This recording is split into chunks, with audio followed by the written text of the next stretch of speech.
And there it is. And I'm going to start the Facebook Live,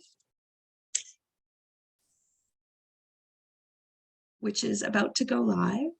And I'll hand it back to you, Anne-Marie. Thanks, Shay. So welcome. I'm Anne-Marie. I am program coordinator at PUD and also with Stimulus. So I work really closely with Shay and with other people at CDPC as well as other organizations. So the Stimulus program is a collaboration of the Canadian Association of People Who Use Drugs and the Canadian Drug Policy. So welcome to Stimulus Connect 17. Oh, yeah, 17. That's a lot. Like, I can't believe we've had 17 of these already. That's insane. Yeah, so the Stimulus Connect 17, Emergency Safety for Harm Reduction Staff and Volunteers, Part 1 of Stimulus Connect. So welcome, everybody. We have a few planning committee members and also speakers that I'd like to say hello to. And if you guys can, background staff, you guys all want to wave when we say your name. So I've got Jess from Queer and Trans Health Collective in Edmonton. Colin Johnson from the Toronto Harm Reduction Alliance. I don't know Colin. Okay. We have Savannah from the Dr. Peters Center, who's going to be wrangling the chat today. I've also got our simultaneous interpreter, Nick, who will be here very, very shortly. We'll introduce him in a minute. I'll be moderating and also managing this chat, but more the Q&A, but that'll be mostly Sanjana from the Canadian Students for Sensible Drug Use. So the Q&A is all yours. And then Madame Shay will be doing background check. So yeah, if you would like to introduce yourself, your pronouns, where you're from, to everyone else using the chat, that would be awesome. We have over 175 people registered for this event today. A few housekeeping things. We're using the hashtag Stimulus Connect. We want questions in French and English. It doesn't matter. Throw them in the Q&A, and if they're in French, we'll translate them into English and vice versa, if need be. All the questions for the panelists will go into the Q&A box, not into the chat, because it's really hard for the panelists to keep an eye on the chat, what's happening in the chat, as well as to be answering questions in Q&A. You can upvote them. So just kind of like a Facebook like, right? So the more likes it gets, the higher it goes to the top of the list. So that's fun. This recording is, this Connect is being recorded so that it'll be, we can watch it later. It'll be available on the Stimulus website in the future. Also on YouTube, the CDPC YouTube, and we are on Facebook Live right now. Can I interrupt? Yes. You see my little finger of interruption. I just want to say Colin's here now. Colin from the Toronto Harm Reduction Alliance and all the places. So hey, Colin. And also Olivia Mancini is here. Olivia is up with us at the Canadian Drug Policy Coalition. She's she's our practicum student right now. Okay. She's in lovely Hamilton, Ontario. Perfect. Glad to be here, everybody. Sorry to have been late. Yeah. So I was just interrupting, and as tech folks, we can turn our videos off. Now. You left Olivia off my list. Sorry, Olivia. Where was I?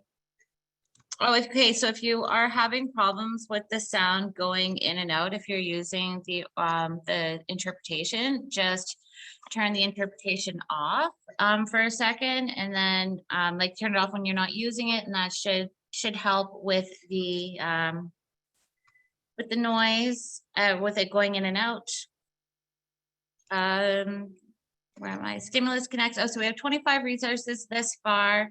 If we identify more today, we'll add those. The website links will be in the chat. And today we have folks joining us from Illinois. Oh, from Illinois, Seattle, Washington, and Mexico. So I am going to start us off with Johnny. Would you like to begin, please? Sure. Thanks, Anne-Marie. Welcome. First up. All right. My name is Jonathan. Jonathan Fortune. Pronouns are he, him, his. I'd like to begin by acknowledging the many diverse Indigenous peoples and ancestors who have walked this land since time immemorial. And I am grateful to work, live, and learn on the traditional territory of Treaty 8 and other territories where Northreach may practice. So I'm the executive director of Northreach Society. We have our main office in Grand Prairie, and we also have a satellite office in Fort McMurray. And as most of you probably know, Fort McMurray has experienced their fair share of emergency situations over the past few years. And I first moved to Fort McMurray at the end of 2015. And this was the year leading up to the Fort McMurray fire. And in our work with harm reduction or sexual health work, we have many relationships with various people in community, as many of you all do as well. And when I was experiencing the Fort McMurray fire, like any emergency situation, I felt like everything happened so fast. Municipalities have great emergency planning in place. So all of our employees followed what was broadcasted across the radio and everything that they were directed to do. So by the time I had packed up and left, the road out of town was blocked by fire. And the only way really safe was to go north, which was probably in the wrong direction. So I was lucky to get on a plane in an oil field company and flew to Calgary. But throughout this process, I kept thinking about the people our organization sees on a daily basis. Some don't have access to radio or other communication means, people living outside. How were we supposed to keep those individuals safe? Who was responsible for instructing them how to be safe? So fast forward a couple years later, and Fort McMurray experienced some floods. And so the same questions came forward for me when that happened as well. So how can we better keep people safe? The clients, the staff, everyone in emergency situations, especially in harm reduction work. So again, recently we've had situations across Canada that have brought up these similar questions for a lot of different people. And most people in this group, I imagine.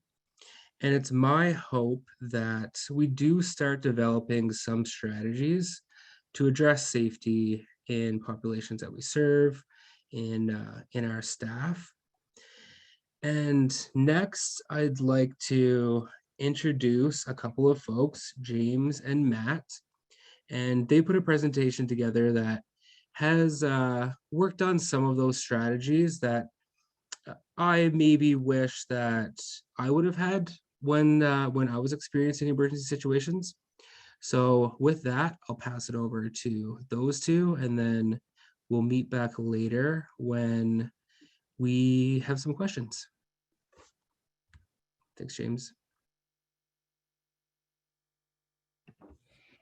Great. We're just going to give Matt a chance to share his screen, and then we'll get into this presentation together.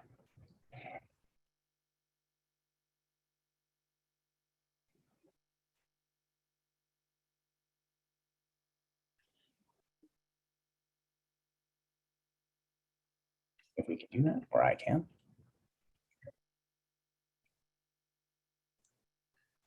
He's here. He's being out. There he is. Sorry, it had me locked and it wouldn't let me click to turn on my camera, so I'm really sorry. Just give me 1 second. No problem. Not a problem at all. Right.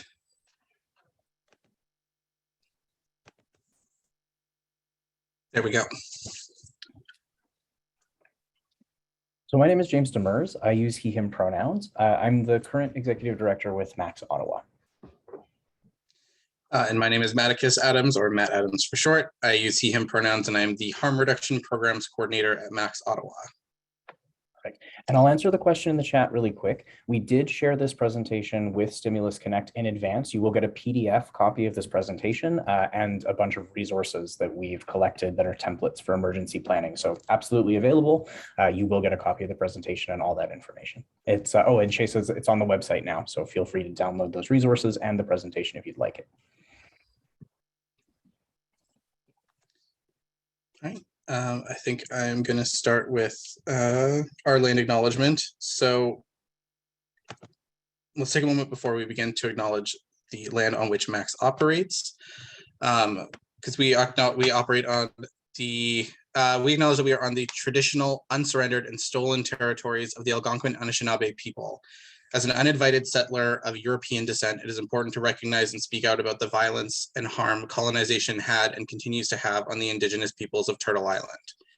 The war on drugs has caused compounding intergenerational harms to many people and has been used as a tool by the government to punish, capture, and imprison marginalized people, including and in particular Indigenous people, as made clear by the fact that Indigenous adults make up to 30% of Canada's prison population, despite only representing 5% of the Canadian population.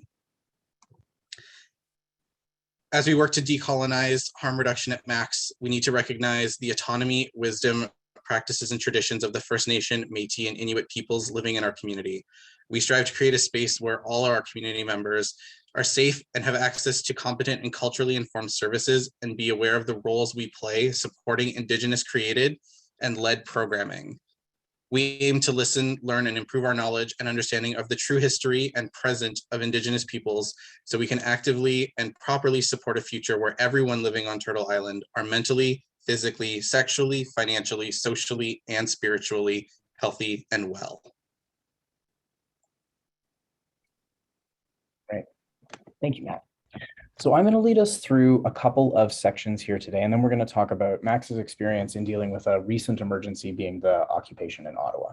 So we're going to cover a couple of things today. I'm going to start with areas for consideration in emergency planning. So we're going to look over administrative questions, personnel risks, and outreach and communication. We'll then get into specific examples around types of emergencies that all organizations may encounter. So we're going to talk about flood and fire. We're going to talk about occupations and riot. We're going to talk about bomb threats and active shooters, and then considerations for minority-owned or public-facing queer organizations. Before we get into these details, I would like to say right off the top, this is an introduction to this conversation. We've made every effort to provide comprehensive templates and much more comprehensive emergency planning documents. It would be a full afternoon if we went through and built emergency plans for each organization. But if these are things that you haven't considered as an organization to this point due to resourcing and logistics, this is a way to start thinking about what this means when we're providing safety for our communities, but also for our staff internally. We'll go to the next one.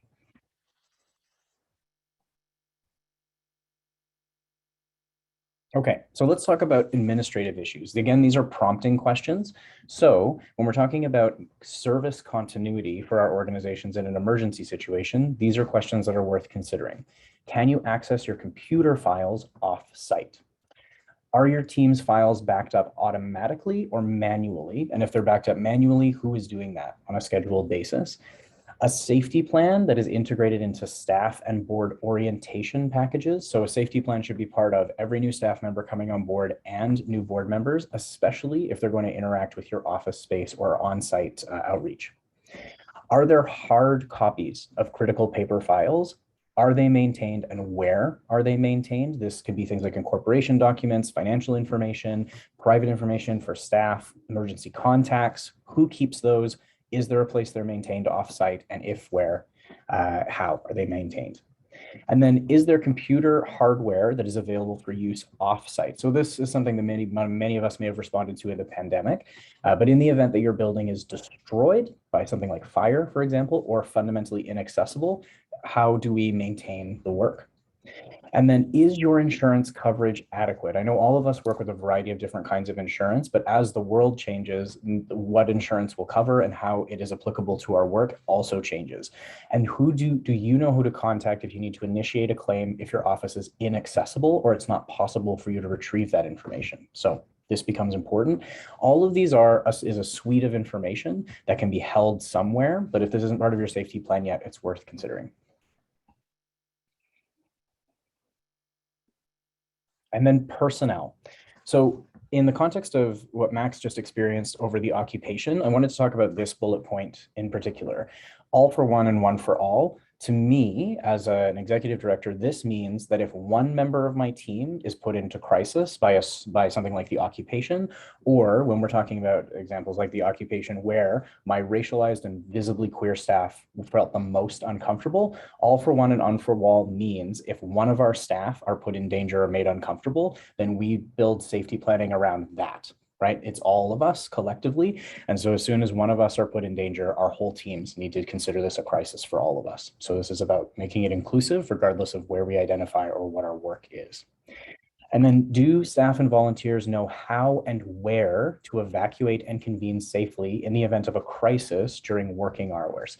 What is your evacuation plan? How would that differ for an active shooter versus a fire, for example? If you're on the 9th floor versus the 1st floor, where do we meet? How do we connect? Do you have a plan for quickly accessing how many people might remain in the building after a hazardous event? So if you regularly have clients or community members in the office, is there a tracking system for that? What if somebody wanders off to the bathroom and an emergency happens? How do we retrieve them? This is about collective safety for our communities.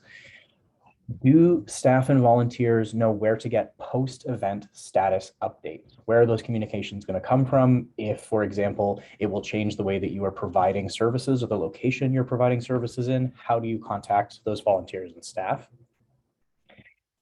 Do staff and volunteers have contingency plans for adjusted work hours or for working off-site? So this is as much about continuity as it is about supporting personnel.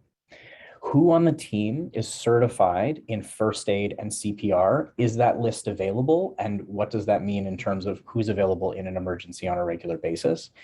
And does every staff member and volunteer have a listed emergency contact that is available to you? So this again is the conversation about digital versus hard copy. Where is that information accessible? When we need it, can we get it?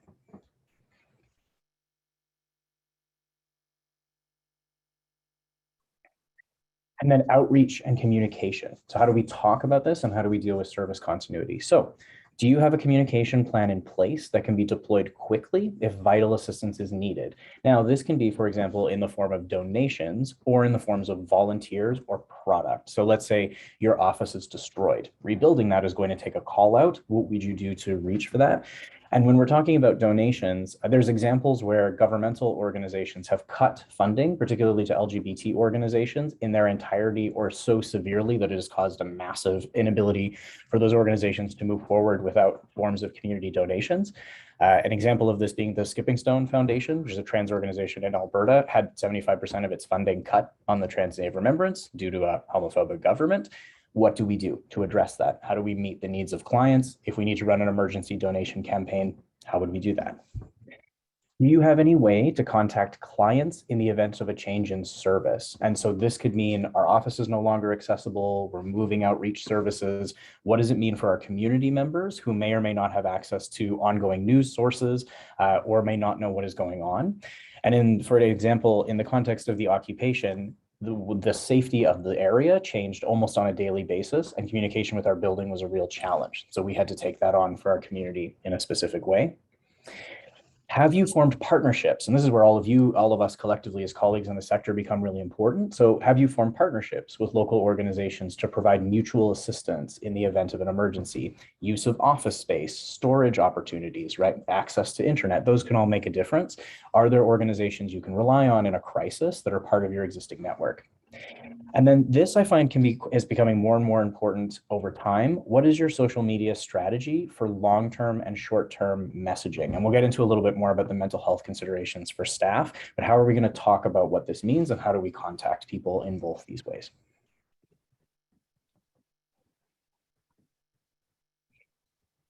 Okay. So we're going to talk specifically about these, and I want to reiterate, like I said off the top, these are best practices. These examples are in no way a comprehensive plan for flood and fire in your office, but it's a really good place to start. So we want to review building inspection records for smoke and carbon monoxide detectors specifically. I know we have found that our building is not as up to date on these as we would like. So this is something we can do annually to make sure that we are staying safe. You want to confirm site backups for electronic records and devices. This can be especially important in the context of flood because it can ruin systems all the way through a large building very quickly. You want to have a safety plan that is reviewed annually with on-site staff and volunteers. So again, this should be I quit swearing. Yeah, so this should be integrated into your site plan and your work with volunteers, particularly volunteer orientation.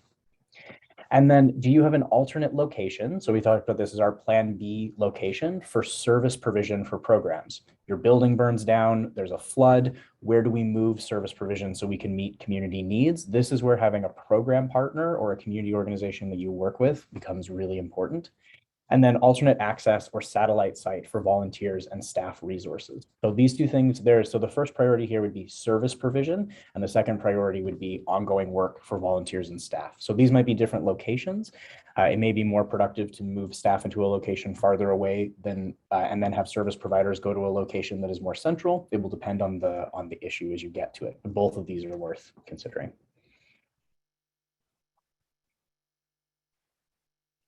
Okay.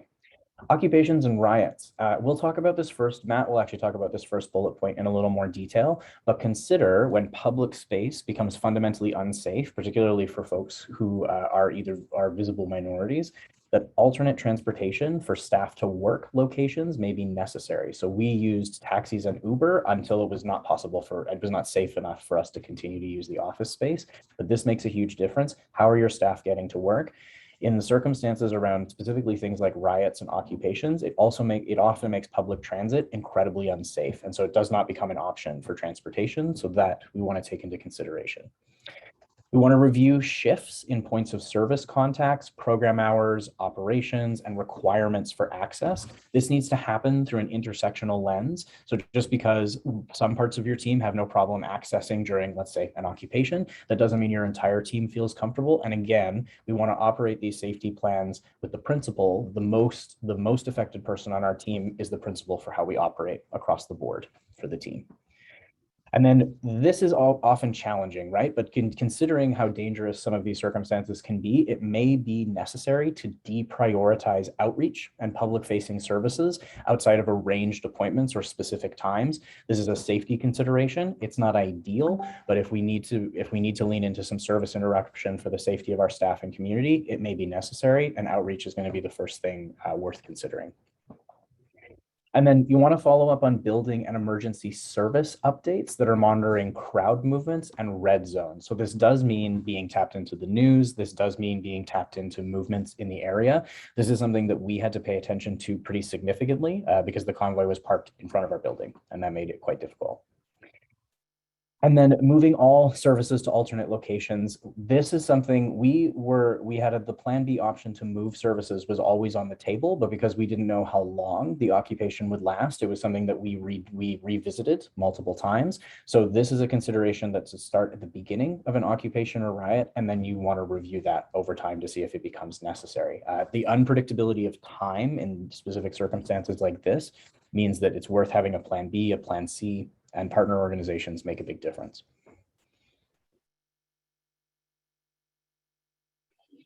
Okay, now bomb threats and active shooters. So the first couple of points are specific to bomb threats, and the last three are specific to active shooters, and I'll unpack those as we go. You should always consider a plan B venue for events or program delivery, particularly if you are working with populations of people that are politicized in the media, queer people being an example of that. Upon receiving a threat a bomb threat in particular, you need to immediately evacuate the building or area. All threats of this nature must be taken as 100% serious. There's no gray zone here.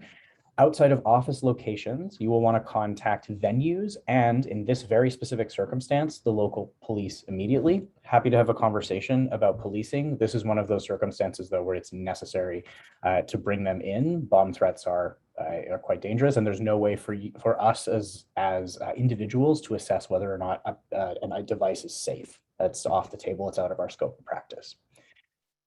And then if in the context of active shooters, if you can leave the building, leave immediately. Take no personal belongings with you. Get your person off site with your team as fast as you possibly can. If that is not possible, which is not uncommon in these circumstances, if you cannot leave, if you cannot leave safely, you need to lock the doors, turn off all lights, turn off radios, music players, cover windows. The intention here is to make the office or site appear unoccupied and empty. So this will involve a total work shutdown, quiet. All of the devices in your office should be turned off, and it will be a waiting game. This is the most uncomfortable part of responding to active shooter pieces. And then this last point, if you are confronted by an assailant, commit to your actions. Be aggressive, do not hesitate. It is it's throwing things at them works. You want to keep them off on their toes and away from you. So if you must confront an assailant, commit to your actions 100%. This is, which is to say, you often hear the phrase when we're talking about emergency planning, don't be a hero. I recommend that as a principled idea. When you don't have that choice, commit to your actions. Be aggressive. If you don't have any other choice, that's your last option.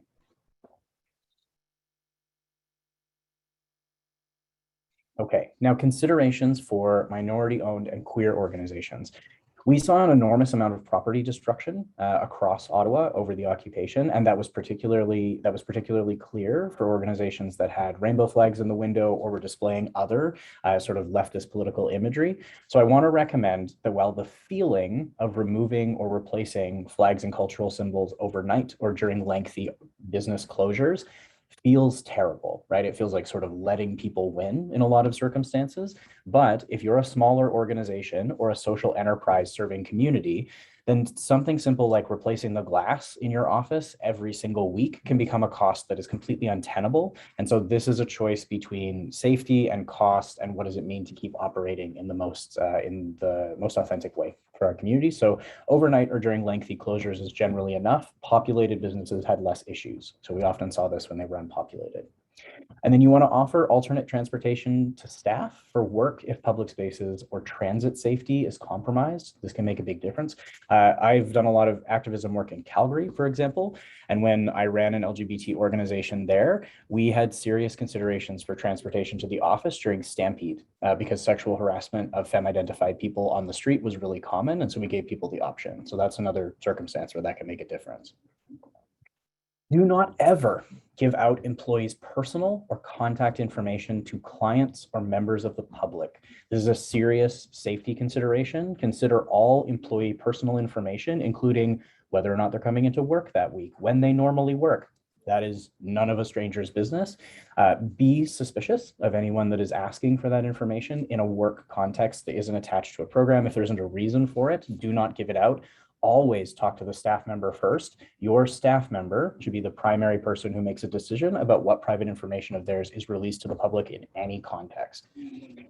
You also want to consider, particularly for many of us who work with summer students or interns, that your summer students or interns, this may be the first time they're working with an organization like this. This could be harm reduction specific, it could be queer specific, or another example. They may not be out in their families of origin. This may be the first time they're encountering community. Consider that their privacy is very, very important. And so particularly as we have new people coming into the organization, it can be easy to forget. Take that time to make sure that you ask them where they're out, what safety considerations around work means, and document that information, right? This is about keeping our staff safe. And then, and I think this is actually really quite important, you're going to want to consider training and support. And I think this is something that has become more important in the last few years for your staff and employees that are managing social media and public facing forums. So this is a mental health consideration.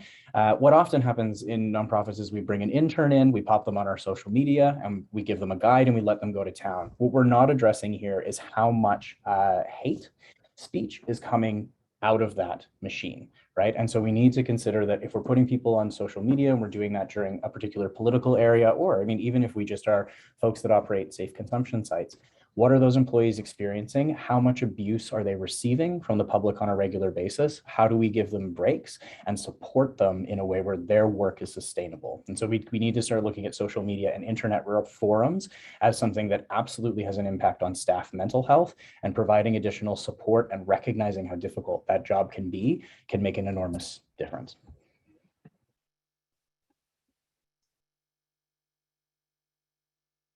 Okay, and I'll hand this over to Matt to talk about what we dealt with over the occupation and harm reduction. Yeah, thanks, James. So yeah, I'll be taking over from this point on. So just for some context, I'm going to explain a little bit about our harm reduction program, like our harm reduction materials distribution program, or our dispensing program specifically. So our program is called T2Go. It is a harm reduction dispensing program where we carry safer partying, overdose prevention, safer sex, and safer hormone supplies. As well, we have a partnership with Period Packs and Planned PPO, Planned Parenthood, Ottawa. I'm sorry, my brain is a little fried today.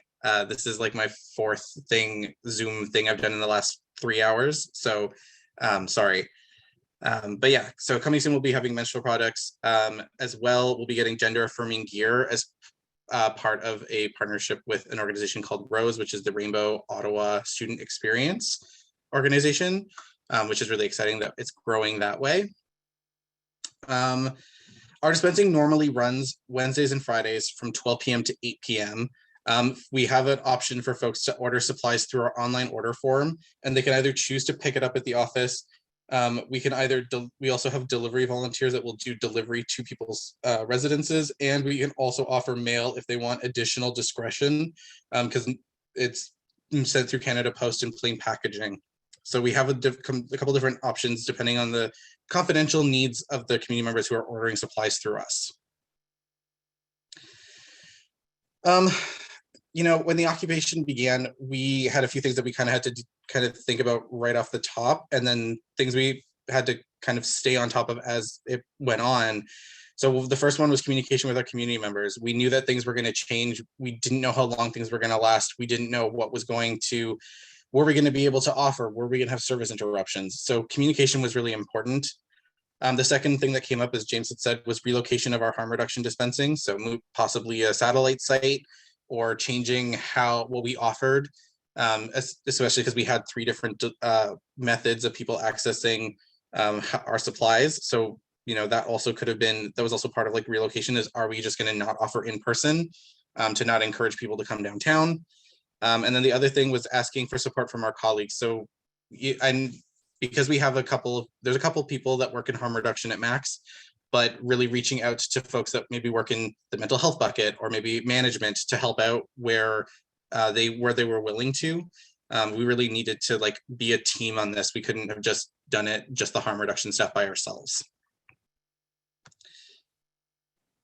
And for communication, we tried to keep the community members updated as much as possible. Things that we had done was our online order form has a blurb at the top where we kept COVID updates. So when we had to suspend delivery driving post the holiday because of COVID, we kept that part up to date. So then you can also we use that as an opportunity to keep people updated as to what's going on. Social media is another one that we can use. We posted physical signage around the building at the front entranceways and at the Max office doors, because if somebody was able to get inside the building and they got to our office, we still wanted them to get the same information than if they were stopped at the door, because our office building's front doors were completely sealed during the majority of the lockdown, or the majority of the occupation. But just in case, because there were other orgs in the building, if someone did happen to get inside, we just didn't want them to get to our office door and then have completely missed any of the information.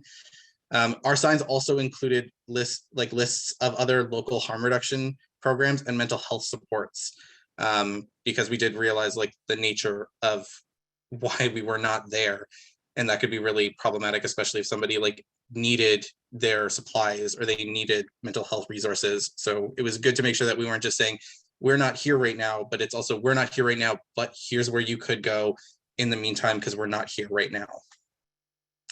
The other thing that we utilized was Google listings.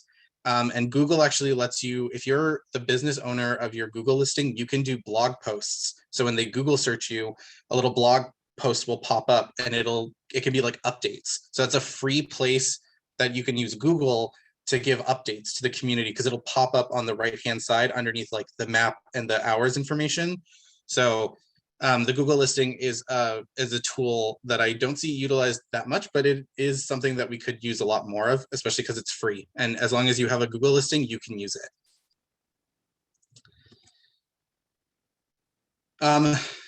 With the relocation, at the beginning, we had no idea how long this was going to last. I think when we heard about it, I think everyone was expecting it to be like a day, maybe the weekend, and then it would kind of be over, how most protests or demonstrations happen. But very clearly, as Monday rolled around, it was very apparent that no one was leaving. So we had to start having that conversation about like moving offsite. And we started asking ourselves the same questions that James was talking about. Like, did we have partners who could temporarily host us that were outside of downtown?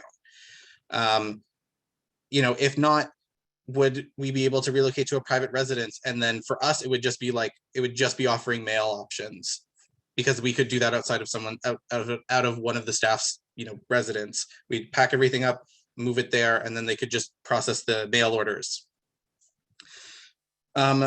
Another thing that came in, or one of the other things that kind of came up, was like, when should we have stepped in and decided to relocate? We kind of kept delaying it because we weren't sure how long this was going to go. Because we weren't sure. We didn't want to move everything for nothing, and then but we also didn't want to stay there if it became just harder and harder for community members to access the supplies. So it became like a real question of like, when do we step in and decide, like, what is the point where we say, you know what, this is enough, we're moving. Especially because the local government and the local police force didn't really give us a lot of indication of anything, and whatever information we did get was incredibly last minute. Like, we only got a day's notice that they were planning to do the removal process, so we had like no time to respond, and that's pretty much how it was the whole time. And then, yes, as I said, moving exclusively to mail only was one of the ways that we kind of tried. So we did try to like make pickup less advisable by trying to focus more on doing mail orders. And we did have mail orders throughout the whole of the occupation. We did not see a slowdown in orders that came in. We still had them come through. The occupation did not change people's needs for harm reduction materials. And then, yeah, this is going in more and more about the mail option, and that, yes, we did have many mail orders during the convoy. And we even had mail orders for people who lived like down the street, or like that were within walking distance of our offices. And it was that because the trucks were everywhere, people didn't feel comfortable leaving their house at all. And if we were willing to send it through the mail, then it would arrive through the mail at some point. So it felt like it was the best thing to do. But even somebody living downtown who could walk to the office elected to go the mail route instead.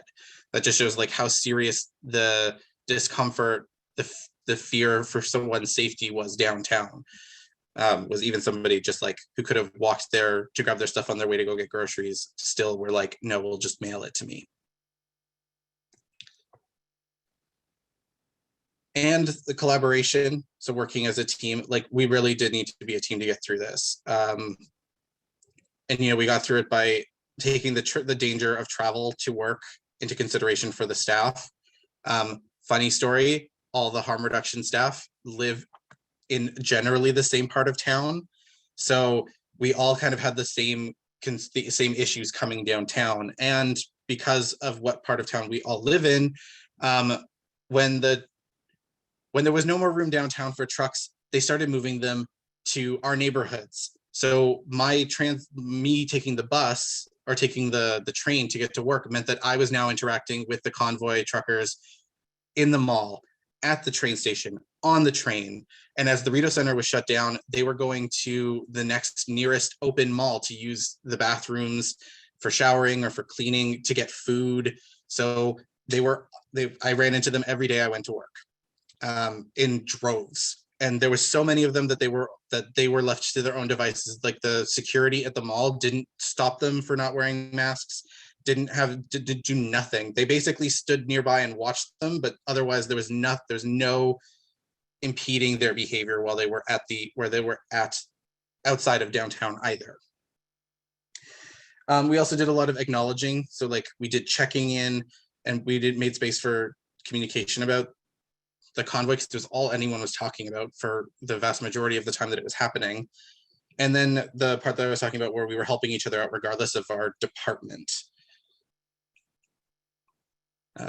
We'll go down a little bit in there.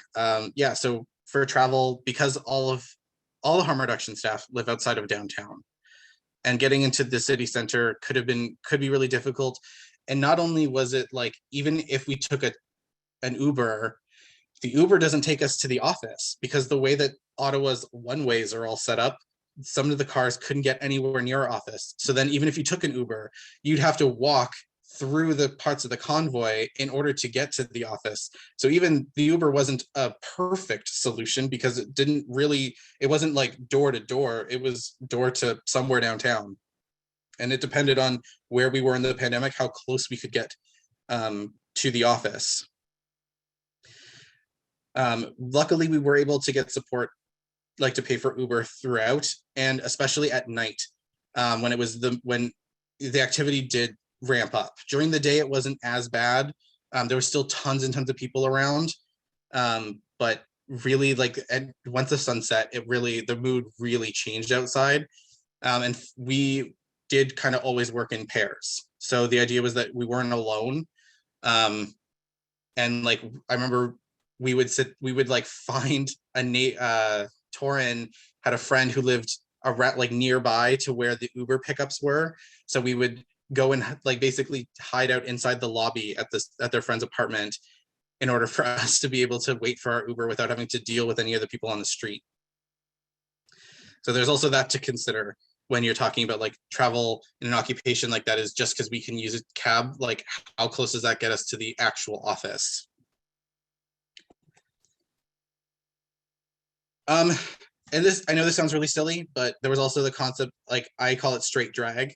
I'm normally a pretty colorful person. I wear pink's my favorite color. I wear lots of bright, eye-catching clothes. I'd like to say I like it to be really, yeah, I just like to be really colorful. And I had to basically like tone everything down to make myself not attract attention. And I felt like I had to basically pretend to be straight while I was navigating downtown, just so that I didn't get anybody to talk to me. And I know I have a pretty prominent lisp, so I basically try not to talk to anybody, because I knew as soon as I opened my mouth, my whatever illusion I had given of me not being a queer person was gone.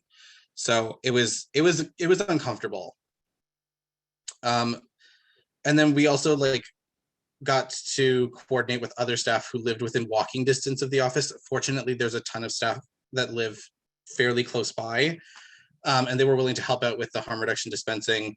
So this also gave Torn and I opportunities to maybe work from home, and only one of us come downtown, because another staff member who lived within walking distance, who was willing to come to the office, could come. So we always had two people. So there was a bit more. Fortunately, we managed to use that to create some flexibility. So it wasn't like the onus was always on Torn and I to be in the office every time, like Wednesday and Friday throughout the whole thing. And making space. So this is, so as I was saying, is all anybody was talking about many of our morning meetings were completely overtaken by discussions about the occupation. It was, it was important for us to be able to talk about it, especially with the fact that our downtown staff members could have been isolating because of the convoy, but then had already been isolating because of COVID. So you're just talking about people who are doubly forced to stay home or to isolate. And that means that sometimes when you have an opportunity to finally talk to someone, you have a lot of stuff to get off your chest. And fortunately, we did make a lot of space for the conversation around how people were feeling and what the news updates were and what was going on with the convoy, and people downtown giving insights, us who are living outside of downtown being like, oh yeah, they're outside my place and I don't even live downtown. So it was needed for us to be able to just get some of this stuff off of our chest in order to be able to try and function while this was going on. There were also many conversations between myself, and James and Torin and Ahmed, who's the manager of the harm reduction. Ahmed's my manager. So we all talked quite a bit, checking how we're doing, especially days after going into the office. I found that a lot of times Thursdays, I would message James or Ahmed and be like, hey, Wednesday was really rough. Maybe we need to have a conversation about Friday, because everyone's really stressed out coming into the office. And it just gave us a lot of fortunately we had those check-in times to be like, hey, something's up. We're really stressed coming in. What can we do for tomorrow? Or can we balance this out a little bit? And see where everyone was with their mental health around processing this. And that was also part of it, because we ended up taking some opportunities because if I was going downtown, Torn would be given the opportunity to maybe take the day off if he needed the space to work on his mental health, or vice versa. When the office was fully closed, I think we ended up taking the day off because it was just we couldn't do anything. We couldn't go downtown. We couldn't go to the office. So there wasn't too much that we could do in that regard for dispensing. So it was good for us to be in such open communication and really be honest about how we were doing, and not trying to put on a brave face and be like, it's okay, I'll get through it. It's no, this actually really is bothering me. And it's just nice that we had the openness to have those conversations. Yeah, and helping out. So as I mentioned before, about the staff helping us out with the harm reduction dispensing, this was by coming into the office, so that there was always 2 people, and it was completely voluntary for staff who lived nearby. They were always given the option to come in if they were willing to help support harm reduction. And I also had my colleague Spencer, who is our mental health programs coordinator, literally fulfill orders when I wasn't able to come into the office. So when we got the notice that Friday we had to just not be downtown, because that's when they were starting to move the truckers out of downtown. We got that news on Thursday, and I managed to get Spencer on a Zoom call and was guiding him through filling out orders through Zoom. So he's in the office, and I'm like, the box there behind you, 3rd shelf up, 2nd on the right, that's what you need, to try and because he was there physically packing stuff so that it could be mailed out, so that even though we had orders come in, they would still be processed, so our community members would still get the supplies that they need. Yeah, we were given so little notice, and it was too late in the day. And fortunately, we have a really great team at Max, and everyone was willing to pitch in wherever they could. And I run a shout out to Spencer, because he had to try and deal with being on Zoom while I'm there trying to guide him through and be like, this is where this is how we fill this order out, these are where the boxes are, to be able to actually do the mail order properly. And helping out can mean different things to different organizations and different programs. In this instance, we were able to just walk Spencer through the mailing process, and that was super helpful. But depending on how the service is run or how it's set up, what that help looks like could be really different. I know I said it before, but we have a really great team who are willing to step in and help make sure our organization's programs as a whole kept running, despite the convoy's best attempts to obstruct our lives.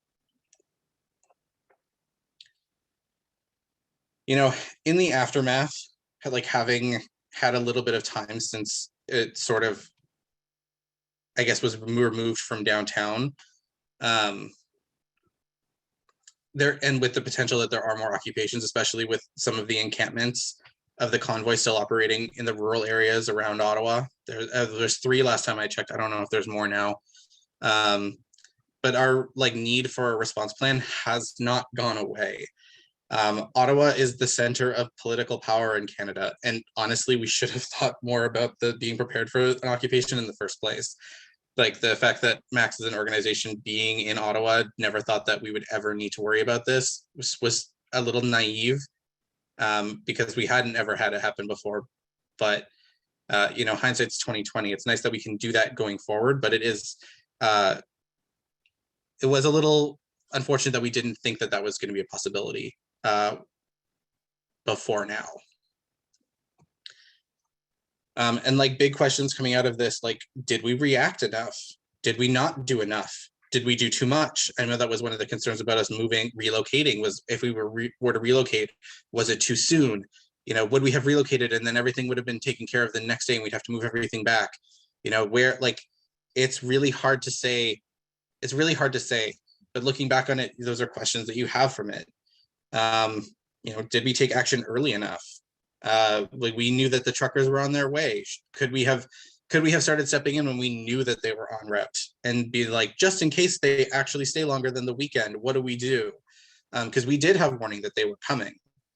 And though we couldn't have predicted the severity or how long they would be here or how much of an impact that they would have, we did know they were coming, and we kind of we didn't really do anything about it as an organization. Because, we had no way to know how long this was going to last. But going forward, we need to plan. With planning, we need to consider at what point we make decisions or enact these emergency responses. If we were to, as we're working through making these plans, if the relocation is an option, when do we kick into that? Because we clearly can't wait for the government to tell us when to step in and do these changes. So at what point do we see something like this happening again, that we go, nope, this is the point. We just don't this is the cutoff. This is when we do this. This is when we relocate. This is when we change our policies, or this is when we change our policies, our programming, or this is where we change to this model because of safety and security. I think it's one of the things we have to keep in mind is just what is the point that this is where we have to take an action? Because we did him and haw a lot because we just weren't sure. So, it's just one of those things to consider as we're making more plans in the future.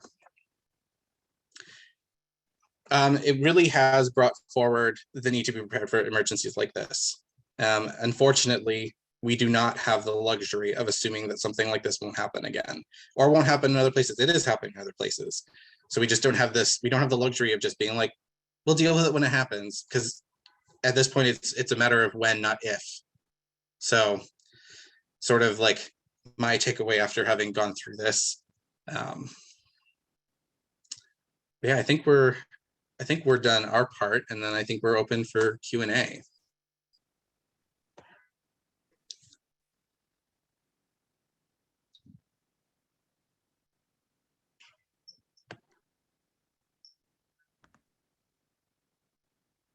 We don't have any big questions in the chat just yet, but certainly open to folks if you would like to. Go ahead.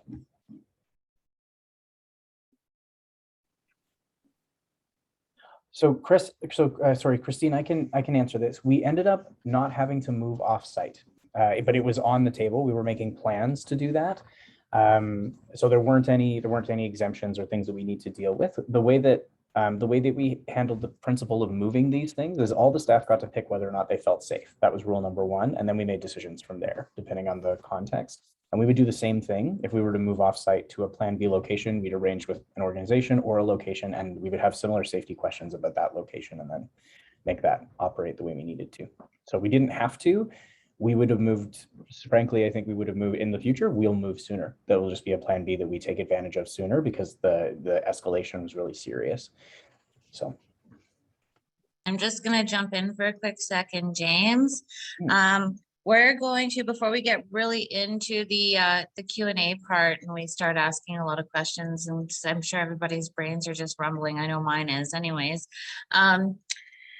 We are going to launch our poll. It's 6 questions, multiple choice, or yeah, 6 questions. Do the poll, check it out.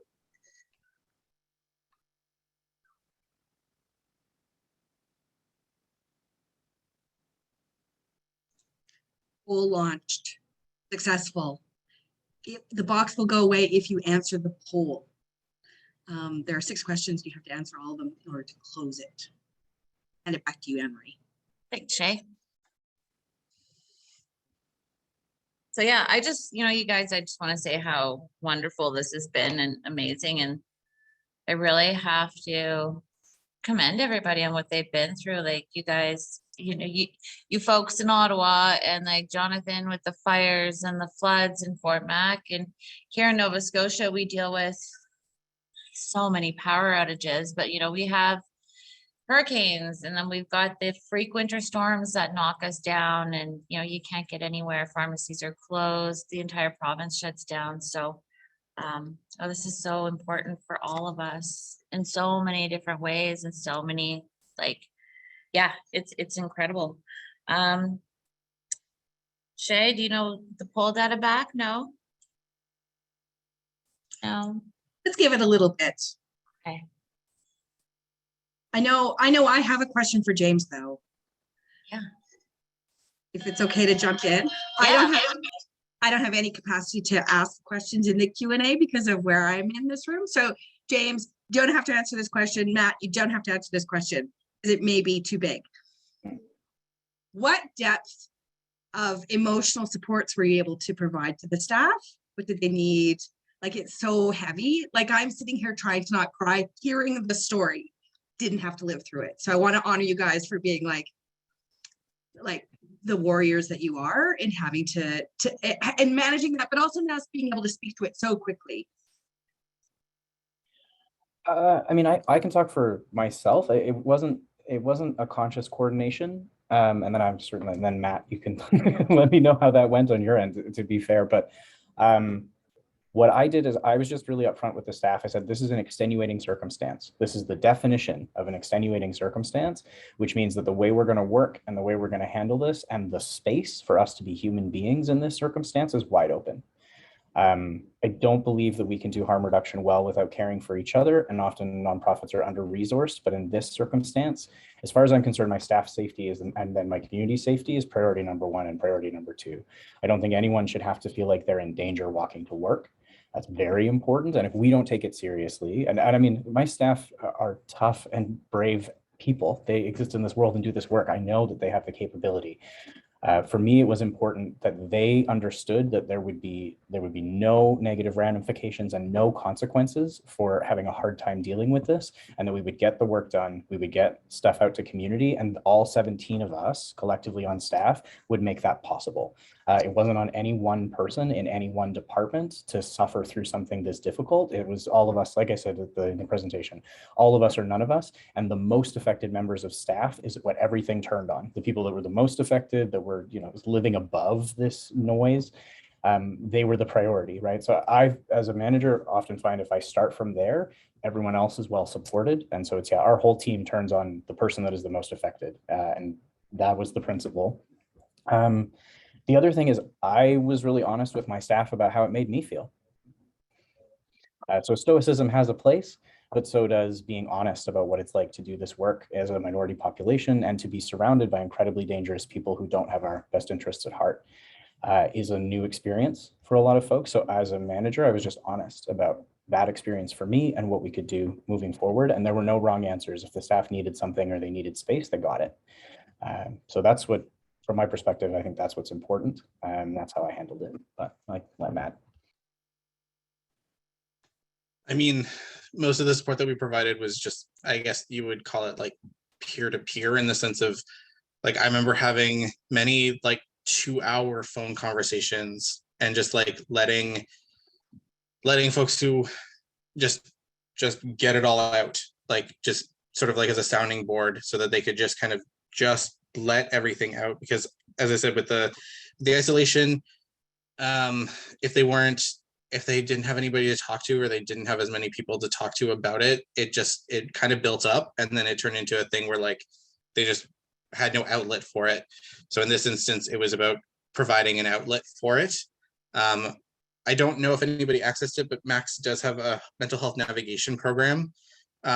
So one of the things that we could have, that was always open to staff, was that if they were to access that program, they could get connected to mental health resources, like, and that's like through Max's programming. So like that's always on the table for the staff to be able to access mental health through that. And I believe we also have, did we not get an update on our mental health package for staff? Yeah, we did a temporary budget adjustment to allow for additional mental health resources for staff as needed. We just created a bulk exception, and then it was available to folks. So we bumped up anything that would have been connected to that. On top of like work being very flexible and time off before and after, during, working remotely from other cities, all of that was possible. So we did everything we could.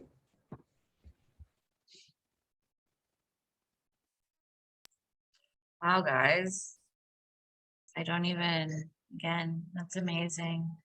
Yeah, like Shay, I sat back here and I don't know how, you guys are much braver than I am, because I would have been hiding. To be completely honest, I would have stayed home. I would have been that person that would have stayed home. So I really have to commend you guys on all of that.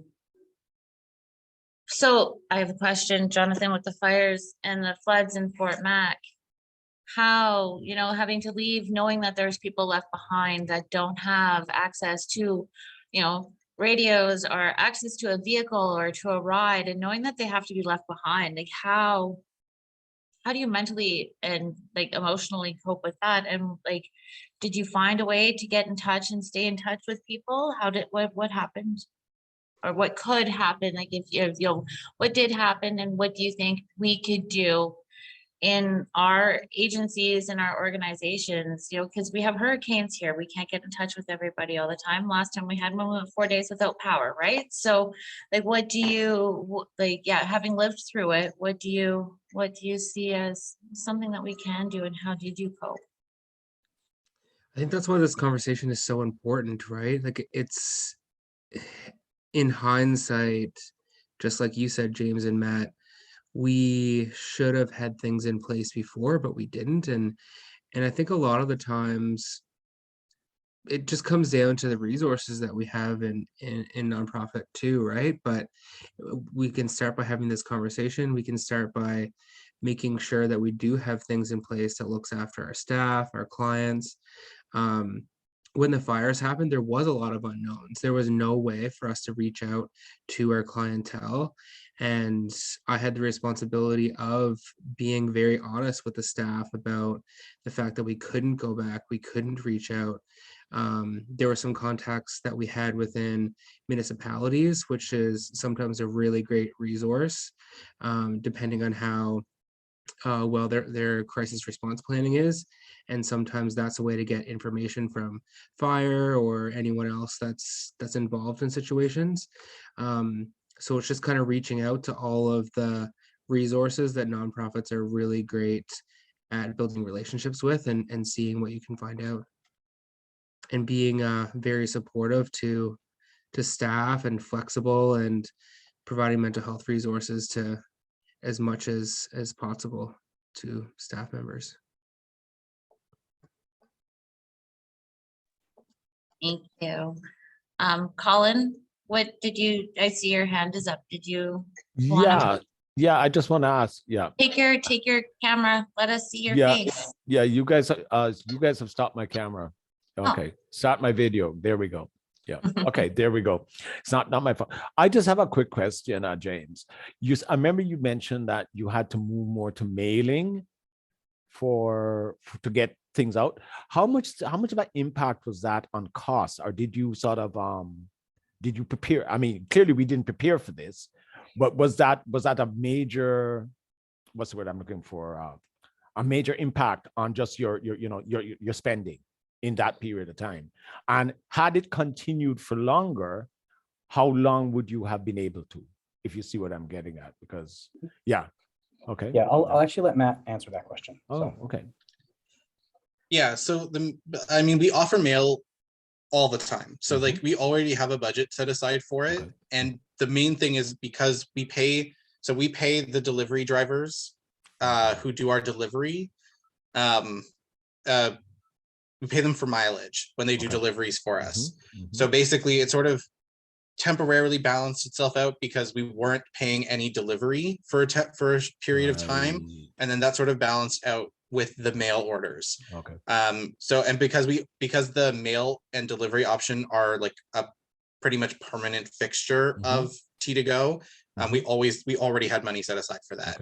If you were doing a dispensing program that never had that as a process, that would be something that, like, I think I get where you're going for this. Like, we need to plan for this kind of thing. Yes. So if you were to put a contingency fund together for that, then that would have covered that. And like, a blessing for us is that we already did that. So we already had money set aside for that. Okay, perfect. Thank you. Thank you so much.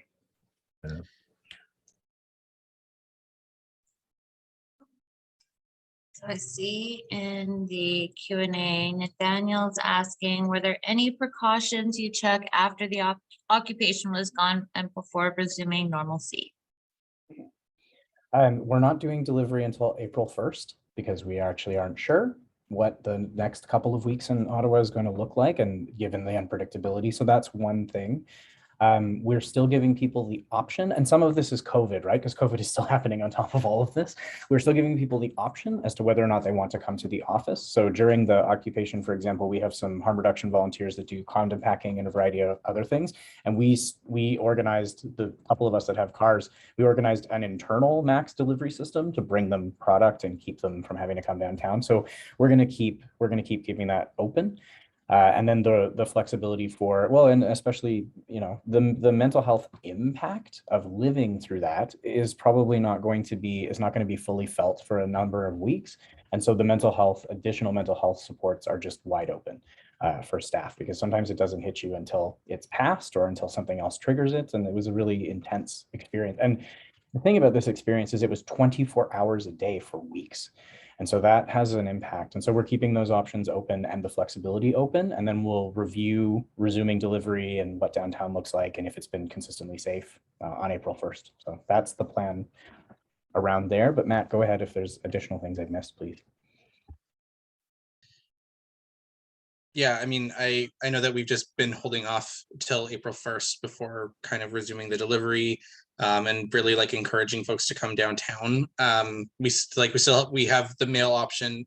We've reopened curbside pickup or like pickup at the office for supplies, just in case people wanted to do that now that the trucks are out of the space. But it's still going to be leaned more towards mail, and there's still the more like it's the predominant way that people order supplies through us is the delivery and mail option in general.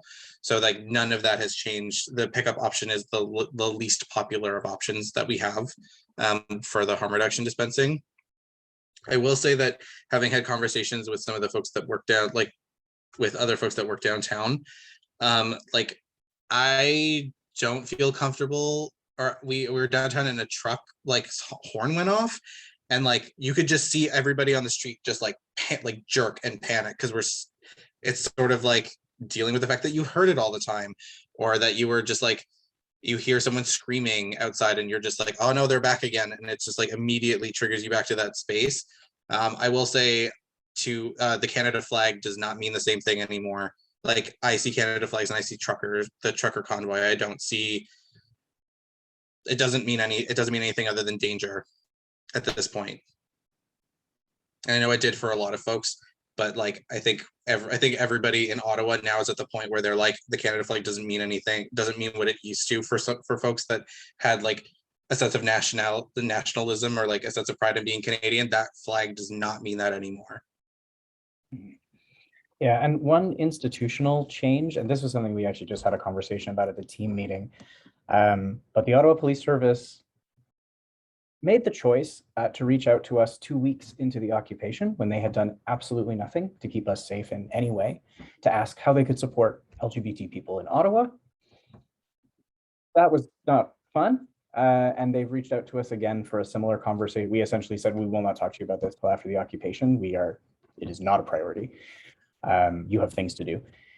And they've reached out to us again, and we had an open conversation at our team meeting today about what is our relationship with the police service as an organization that deals with people who use drugs, right? As an organization that is queer centric, as an organization that deals with newcomers and has racialized staff, and it's very important for us to support those communities and are going to continue to do that. And so, what does it mean for us to have a relationship with that institution, and what do we want from them? Is a very serious conversation that as a health serving organization in this circumstance, it's been really difficult relationship. So the conversation is, do we even bother? What does that mean? We have to interact with them, particularly when we're talking about naloxone, and right, this is a network, it's connected. So what do we do about our relationship with the police service is actually a complicated question. And Shay, I will say that like my response was polite, but it was before 9 a.m. So it was terse.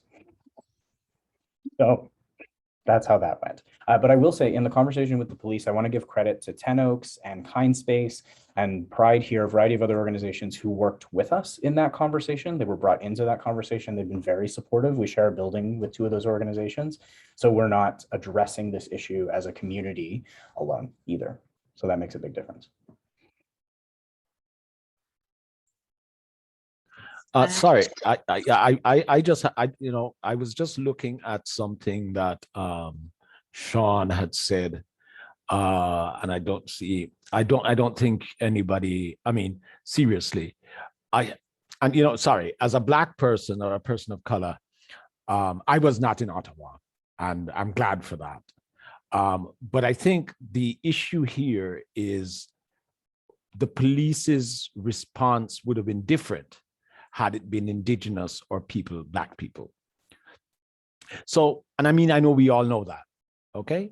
Black people would not have been able to hold the city of Ottawa for ransom for 3 weeks and blowing horns and shit like that. So what I know this might be a question you can't answer, but in your discussions with the police and the authorities, are you pointing out to them that their response would have been different had it been people of color? Okay, yeah. That has been said explicitly to them several times by several organizations, including ours. Good. So yes. Good. Yeah, because I think that's really important, because if this shit happens again, I mean, those fuckers better come out with fucking, riot gear, because this is just damn ridiculous, Yeah. Yeah, and I will say, Colin, I mean, this is a systemic racism in action. Like that's what we saw in Ottawa, right? And now we are seeing news reports that members of the police force donated to the convoy that they were supposed to be managing. This has become public information. So there's a reckoning to be had about the discrepancy in policing here. Right. It's pretty. I don't think any of us who do this work are under the delusion that the police are there to help us or any of our clients or any of the populations that we serve, but to have it be so clear. There's a national conversation to be had about policing in this country, and it's got to come from a different perspective. I agree. So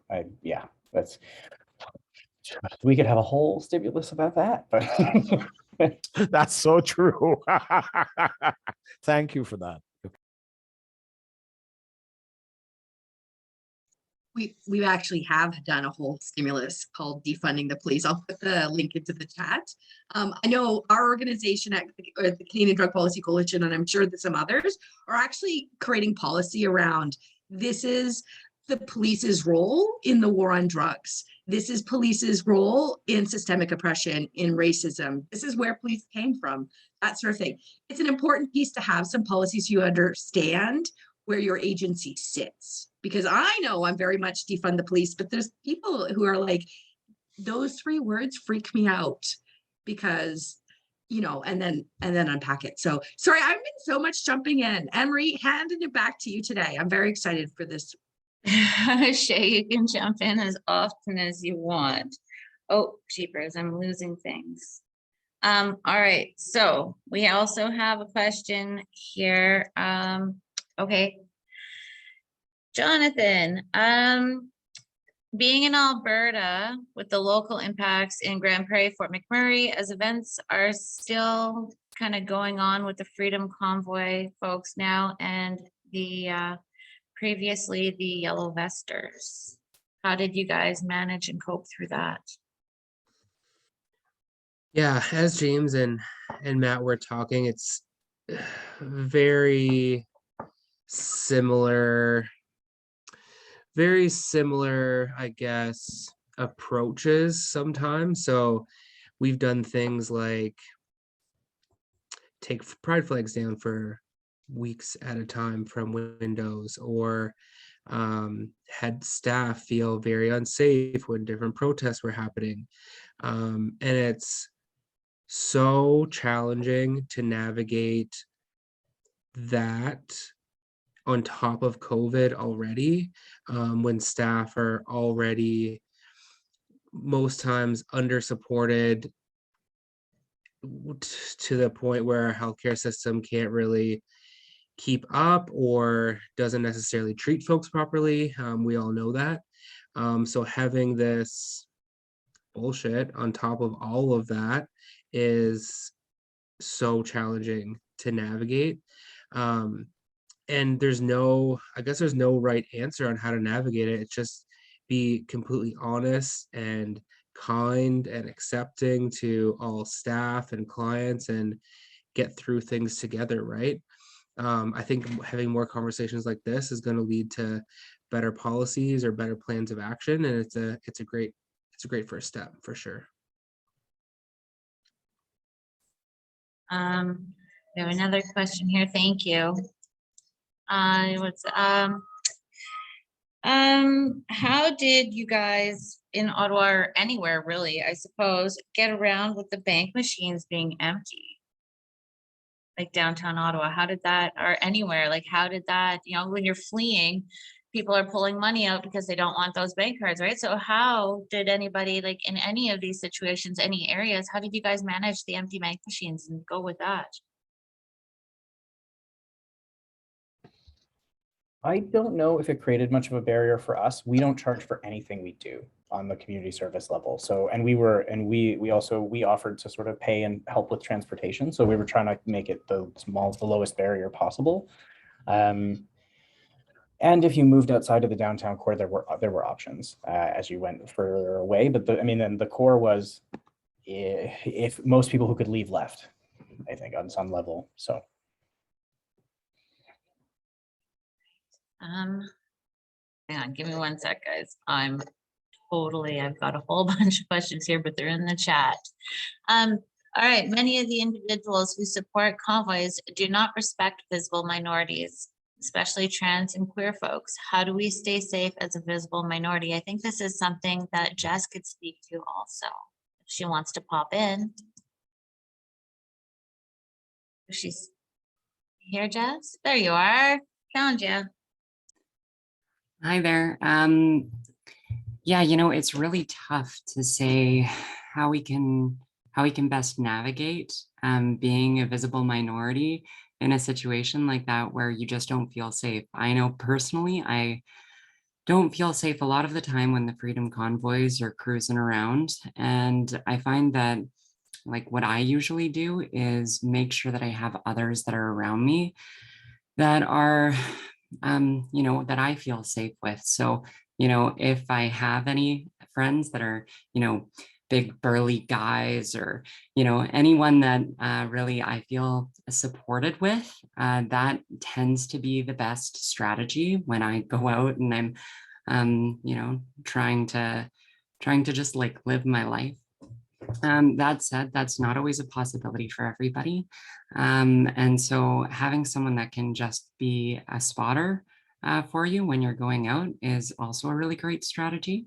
So, if you have any friends that or know any organizations like our organization that does actually make sure that people are safe when they're going out and about their business, that can check in with you on a fairly frequent basis, knows where you're going and when you're going to be going there, that can be really useful to make sure that at least you have that peace of mind that someone is out there looking for you.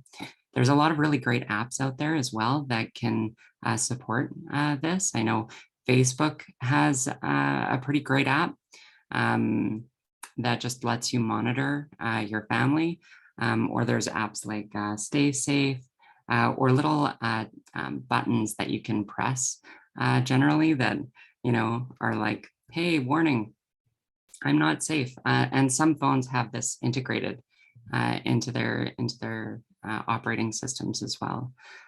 So those are a few things, but I know that none of those are ideal. And mental health is really, really important. So make sure that you have people that you can debrief with and talk to about this as you go out. And you know what? Sometimes it just means that you have to boy mode or girl mode a little bit more or dress down as Matt was saying earlier, and there's no shame in doing that. You're just protecting yourself in any way that you can. And yeah, masks certainly help with my feeling of security because people can't see my face as much. But then again, there's always that concern because there's a lot of anti-maskers out there right now as well. So yeah, I don't know if that helps, but I'm here to chat more if you want to.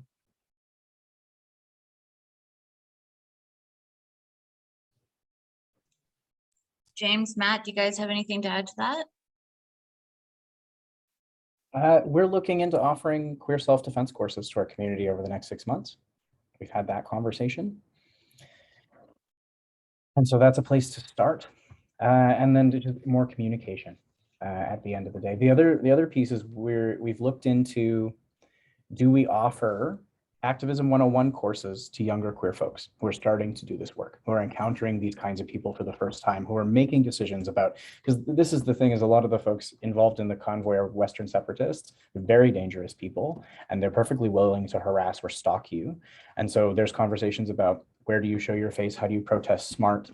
We had a lot more of these conversations in the queer community when ACT UP was more frequent and there was a lot more AIDS and HIV public disruption activism.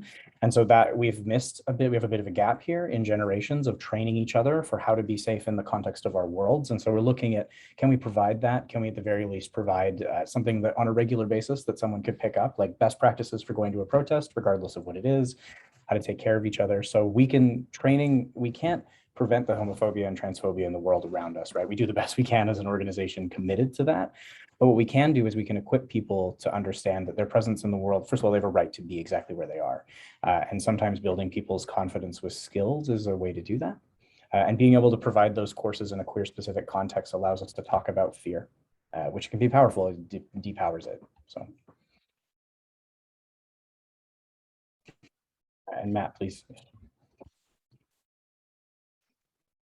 I mean, I don't think Jess already said it, but the buddy system, or having, like, trying not to be alone in these, like, particularly more dangerous areas was good, or was like a solution that we had tried to use as much as possible when I was traveling in and out of downtown with Torrin. We tried never to be alone if we could avoid it. Try to keep the same schedules, things like that. So like that way, if like scheduling was a thing, you would make sure to try to schedule people in pairs. That way no one's looking, that way no one's traveling to or from work alone. And again, because Tor and I come from the same part of town, if we scheduled it correctly, we could be on the same train. So like there is steps that we could take into, and it minimizes the amount of time that we're out by ourselves. You know, it's interesting. I lived outside of Red Deer, but in Red Deer, we had every Saturday for years, over almost 2 years, we had yellow vesters, which was the precursor for the convoy folks. They were in specific locations in downtown Red Deer all the time. And there were times where our advocacy on other issues, so it could be missing and murdered Indigenous women, it could be kind of Take Back the Night, it could be anything, were happening at the same time as them. So there was one specific example where I was there at the same time as the yellow vesters on the same street, and it became very clear that I needed to keep 6 for anybody I was there with, because the guys were very interested in using their body to separate us, and specifically to separate our friends from the city, or our friends who are Black, or that sort of thing. It's been very interesting. How much would you say your instincts in responding to, because I think, Johnny, you guys still have problems on Saturdays here and there in your communities, or no? Calgary does as well. James, you guys, are you guys still finding that it hasn't gone away? But I know living in Alberta is a whole thing. The phrase living in Alberta as a whole thing is Yeah, pretty that's kind of what I accurate. was gonna say too. It's I guess there's just it's not as liberal in almost every area, right? So I don't know if it matters necessarily if there's a protest going on. It's just that always being diligent and as informed and as smart as we can be to make sure we're safe. Yeah.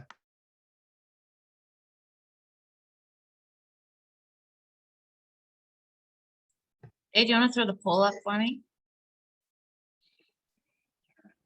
Yeah, I will say, as somebody who grew up and did most of my career activism until fairly recently in Alberta, I think part of my anger around the convoy that was helpful to unpack as we had conversations about it was sort of watching these Western separatists that I grew up with, who've been terrorizing queer people in my life, who've literally terrorized me my whole life, showing up in Ottawa. It was just kind of embarrassing on top of being frustrating, because that kind of fear is something I grew up with, and watching it be introduced to my colleagues and to the city around me was a really difficult feeling, and hard to quantify.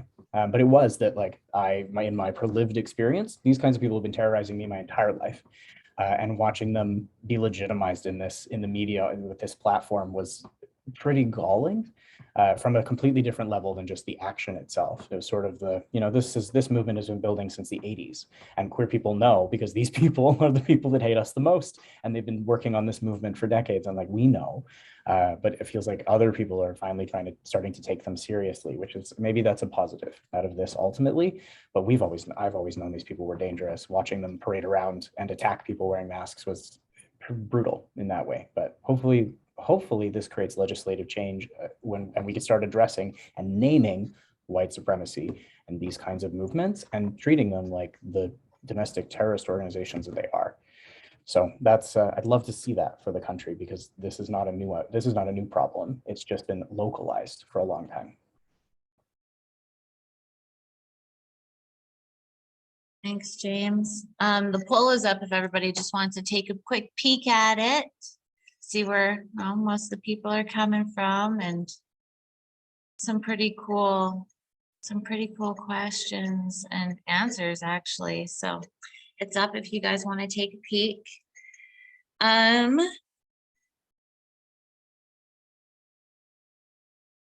Johnny, what did you find, or what do you know, I guess, for people who use drugs in your community when they did have to evacuate and leave? Like, what did you have, like, what was the hardest thing for them? Like, what were their biggest struggles, and how do you think that, as a harm reduction organization, we can help, with planning for something like that for people who do, need that extra little bit? I think the biggest thing was that people who use drugs weren't consulted on what they would have wanted if something happened. So when the fires happened, for example, everything was happening last minute. And I think, from my understanding, and I don't know if I'll ever know the real story, but I think my understanding is that someone came through with buses and just started putting people on buses, right? And it was kind of like panicked and put people on buses, but there could have been a lot more work done in planning that and asking what people would have wanted, or what they would have wanted seen, or maybe did they have to go check on someone? Did they have to go get some items? Did they have to go? There's lots of questions there, right? So I think that that's a great starting point, and I think something we've really learned, and we've had conversations with individuals around too. So I think having that at the top of our minds is really important, and also conversations around people who do emergency planning in municipalities, and if they are considering people who use drugs in their planning stages, that's an important conversation to have too. That's a huge conversation to have. I think it's a conversation that's that gets forgotten to have by, you know, by our city councilors and even our provinces and the country in general, really. So yeah, that's definitely a good conversation to have. Another question we have is, as drug use increases and safe access to supplies go down in emergencies like this, there's also the additional risk of substances being tampered with. How do you have any suggestions on how people can navigate that? Like, you think, you know, something like this happens, access to safe supply, access to OAT, you know, even access to their regular dealers, right? So do you guys have any thoughts on that? Any ideas or how we can navigate that? Or have you had, you know, especially with Fort McMurray, like, and even downtown Ottawa, did you guys have anybody that needed to navigate that spoke to you guys about it? Have you heard anything about that?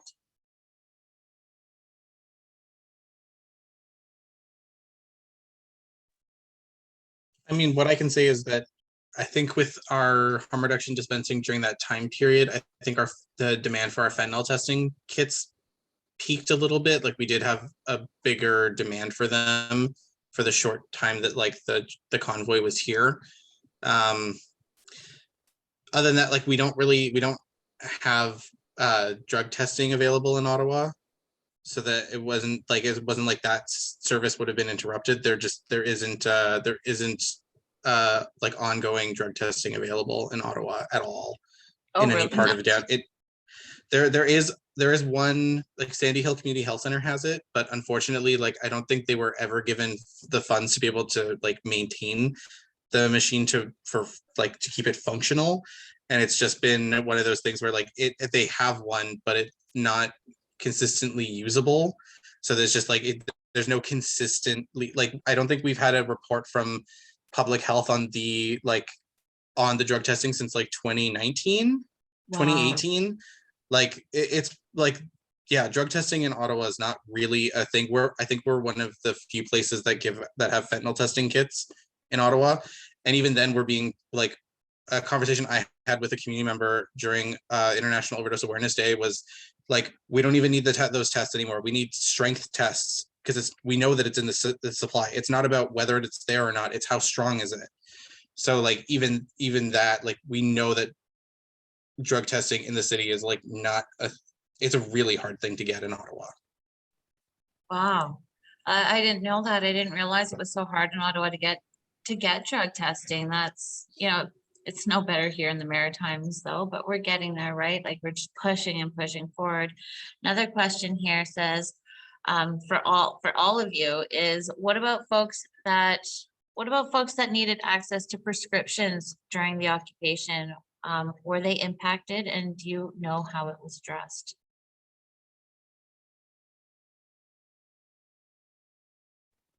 I mean, I had to get a prescription refilled during the occupation, and they made me still go to the same pharmacy, and my pharmacy is on Bank Street, so I had to go through the convoy to get my medication.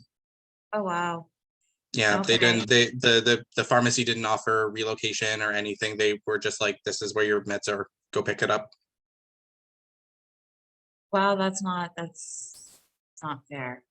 Yeah, I will say, like, there was no support from the city. There was no support from the police. Businesses were on their own for property damage. Like, there was like, this is, I think the media maybe hasn't done a great job about, but like, there was no support. We were on our own, the entire city of Ottawa, completely.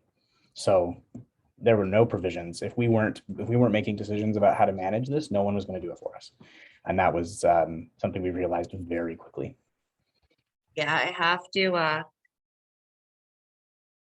to commend you guys, because like what you guys have put together, and like Shay said, presenting on it so soon after it all happened is just, and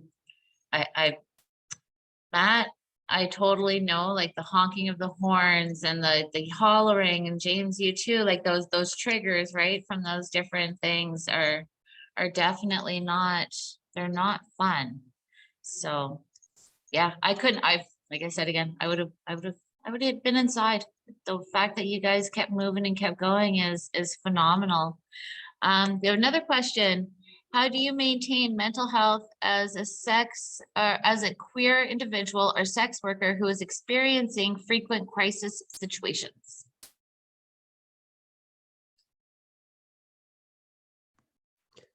That's a really good question. The first thing that comes to mind when I think about that is a lack of queer-friendly mental health resources, especially in my social location. I think that it's very important that people aren't just necessarily seeking out mental health resources for the sake of seeking them out. I think sometimes we have to have the right resources in place too. It's something that I've ran into a few times with myself or staff members where not everyone is trained in that way. And COVID, along with everything else we're talking about, has made things that much more challenging. And in Alberta, unfortunately, we don't have a whole lot of queer spaces or queer friendly mental health resources in areas outside of the main cities, right? So it's been a challenge, but I'm hopeful that things are also getting better as well. Thank you. Jess, do you have anything that you want to add to any of these questions? You're totally welcome to jump in. Colin, you also. Hopefully it gets, resources. We always need more and more resources. Jess might have some idea because she's not too far. She's in Edmonton. How is it there, Jess? Things are rough here. Can you remind me what the question was? I'm so sorry. It was, how do you maintain mental health as a queer individual or sex worker who is experiencing frequent crisis situations? It's really tough. My work right now as a counselor and crisis worker involves a lot of just making sure that I'm maintaining my own mental health. I know for a lot of the workers that are out there, like there's not enough supports in the community a lot of the time, because a lot of the healthcare professionals in Edmonton are leaving, and it's really, really tough.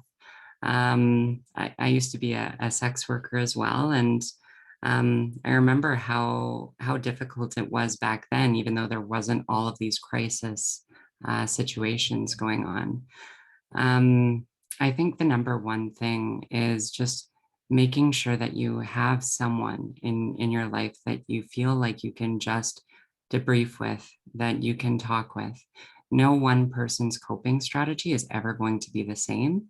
And so it's not fair of me to just say something that's prescriptive and say, oh, focus on your breathing techniques, because there's a lot of different techniques and things that are out there that might work for you. I'd say that doing like a little digging on, those different techniques is always a good plan. So, making sure that like for some people, meditation is really wonderful. Especially during these times. For other people, it's journaling. Other people just like to listen to really loud music and smash dishes, which is something that I enjoy doing. Yeah, can see like nods. And in Edmonton right now, there is, we're just redeveloping a program for mental health supports for 2S LGBTQ+ people that's peer-based and established in current literature. So I'm working with a couple of people on that. It'll be free. Right now I do counseling in the Edmonton area as well. And so, and for the greater Alberta area as well. So if you are in Edmonton or greater Alberta area and you're queer, feel free to hit me up. I'll have my information in the chat here in a second. But it's Jessie from Pure and Pure. And for cutie BIPOC supports, I know some really great people as well in the area. Rohan with Shades of Color is pretty amazing. I don't know what his capacity is, but another trans person. a person of color, then is a really wonderful counselor and mental health support for this area in particular. So feel free to chat with me, and we'll see what resources are out there together. Thank you. I actually don't go anywhere yet. Do you think that you could walk people through the responding to duress tool that Shay could put up on the screen? Responding to duress. Oh, yeah. That is so funny. This is actually a panic alarm. This is something that we have from our program for our peer outreach workers, who are people that have used substances and are engaging with other people that use substances in the community. And we operate in a lot of sexualized spaces. And so it's important to have a strategy mapped out before you actually go into any situation where you don't feel safe. So you can use any different kind of app to map out a strategy, and it doesn't need to look like this. But the most important thing is making sure that whoever it is that is your contact person is really aware of all of the different components of your safety plan. So in this case, someone presses a button and it tells us and a couple of other people that they don't feel safe. So usually those apps will allow you to type something in to say where you are, who you're with, where you're going, all that kind of fun jazz. So you can overview those notes. If you have multiple phones or multiple ways to get in contact with that person, you can try calling them. So in our case, we have a work phone and a personal phone. If they don't answer there, then you call a different thing. And if they do answer, then there's a few different things that you can do. So you can ask if they need any assistance or help. With this, it's important to note that sometimes people don't have the ability in a space where they're unsafe to actually say, help, I need help. So having keywords, and they can be whatever you want them to be. It could be pamplemousse, which I'm pronouncing that very badly, I'm sure. But for us, everything is fine, it's good. It means no further actions required. If someone says, listen, in a sentence, so, oh, listen, so I'm fine, then, hopefully they'll just listen to the background noise. Assistance, so I need someone to come over there, or help, or nothing, then that means that it's an emergency situation. And I know that it can be really scary contacting like the police or something like that. I especially for the queer community, I don't feel safe around the police myself. Usually it takes them a long time to respond, but in certain situations, they can be the only support that's out there. And I think that it's worth mentioning that if there's, drugs around, whatever, you can't actually get charged for them, for having them on your person, if you are threatened as a person. It's called the Good Samaritan Act law, and someone could clarify that if I'm not really talking about it in the best way. But that's just one example of a safety plan. What you can navigate doing one yourself, and communicate it with someone else. And if you need help doing that, feel free to contact us. I'd be happy to help walk you through what a safety plan could look like for you.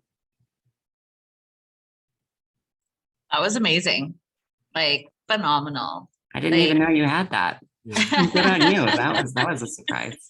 Yeah, I mean, can I add something? I really think, I really think it's important, especially since things have changed with sex work.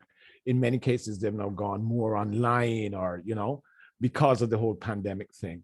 And I think it's really important that sex workers, both male and female and transgender, really have something set up in case of anything.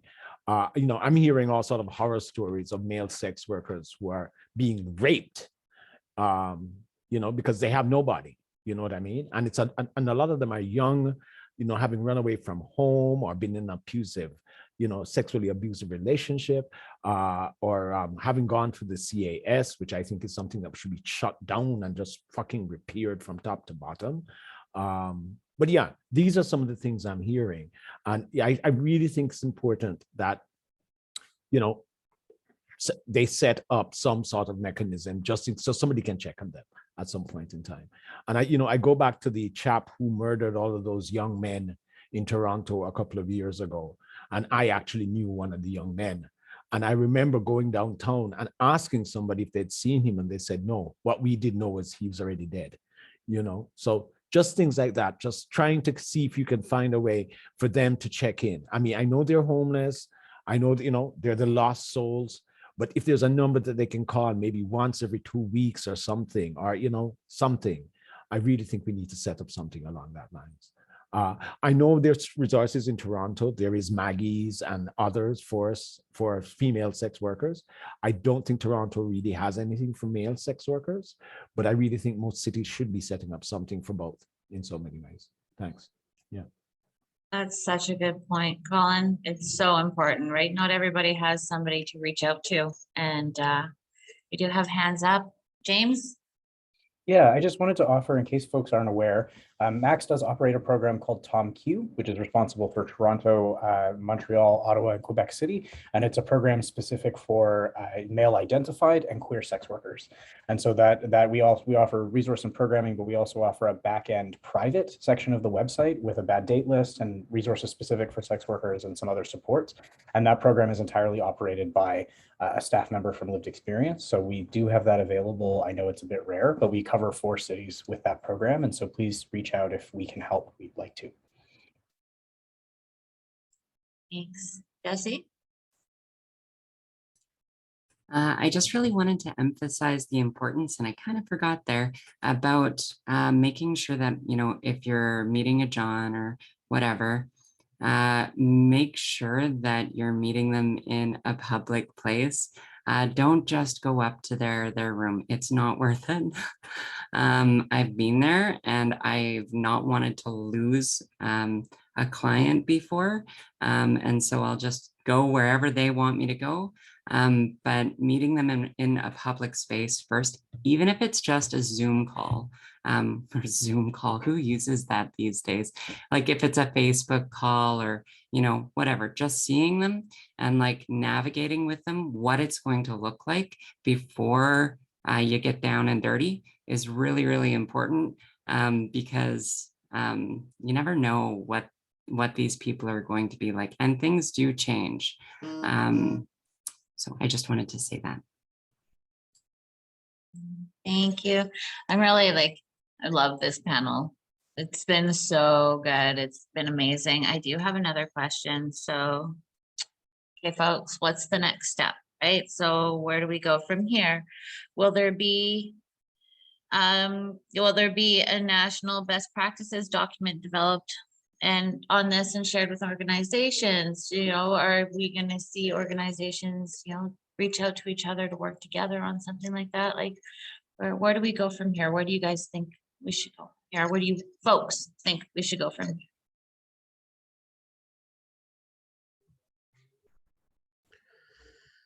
I would love to participate in something like that, definitely. And I think that's probably the direction we're going in.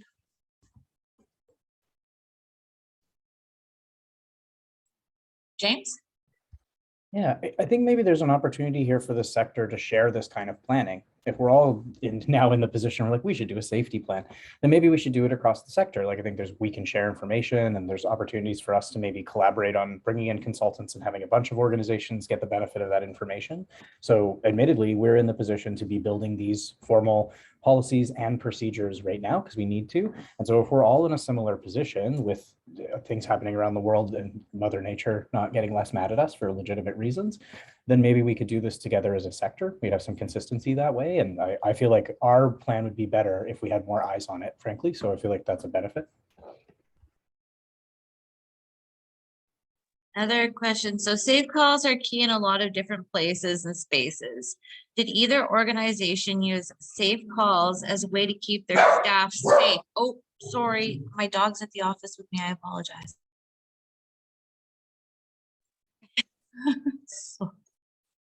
Okay, so as in like you call it too to confirm you're good if people are working out on outreach or anything like that. Did you have anything like that going on?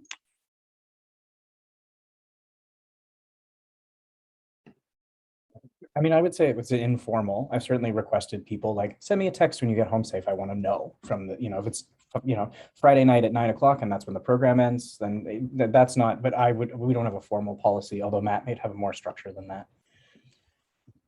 We had no structure. We were just in pretty consistent communication.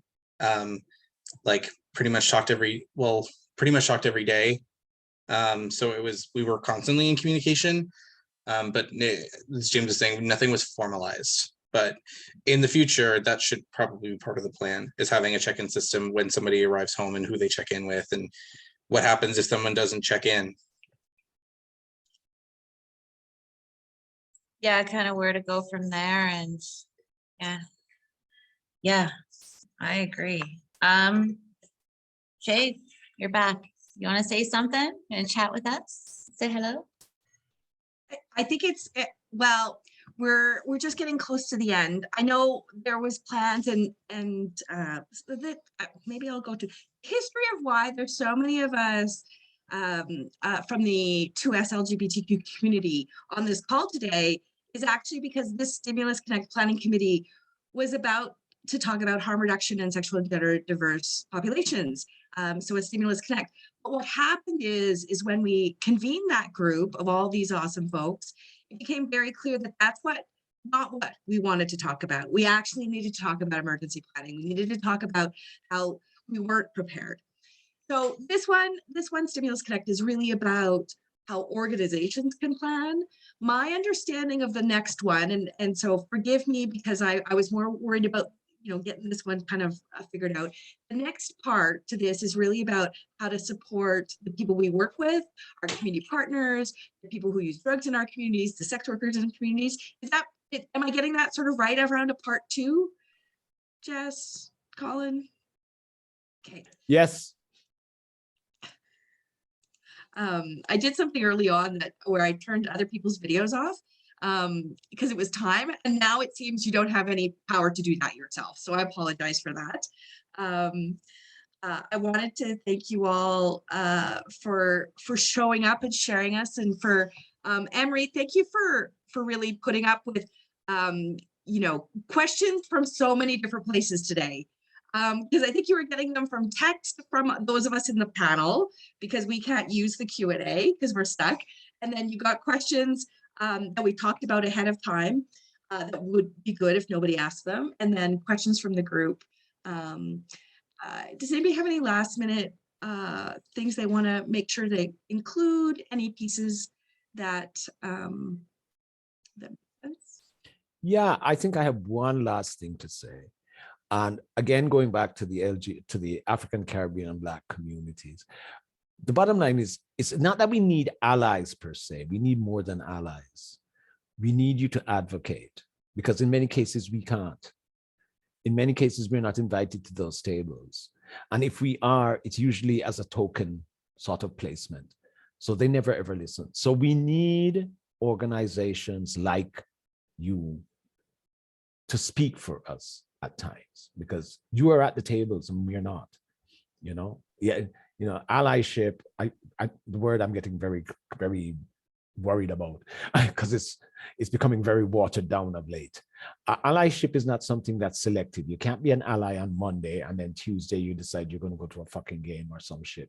You know what I mean? You have to be an ally 24 hours a day, 7 days a week, and on the leap year, that too. So that's just something I want to say, because all of these things impact all of us, but more so they impact people of color and indigenous peoples. And I just want everybody to sort of remember that in all that we do. Thank you. Thanks, Colin. Anybody else have any closing final anything you want to say? Well, before we sign off.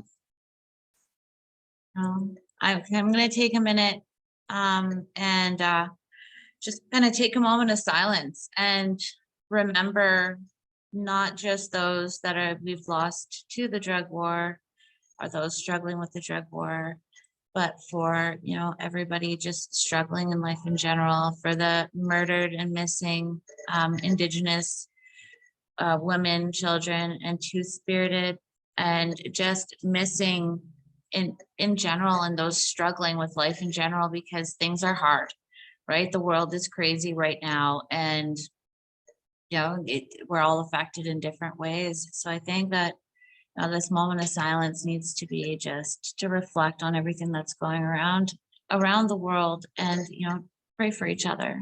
Do that now.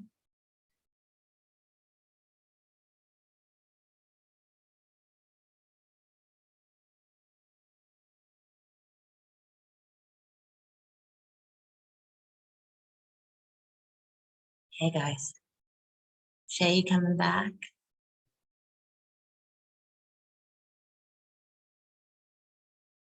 Thank you for coming. And yeah, we have a new connect coming up again in March. So stay tuned because it's gonna be fun. It's gonna be a lot of fun. So stay tuned. Thanks to Sanjana for all the Q&A wrangling, Savannah for all the chat wrangling, and Nick, who's doing simultaneous interpretation. Nick, I'm gonna put your video back on. It's possible nobody is allowed to get their video on because I did that thing with the stuff. There we go. Here we go.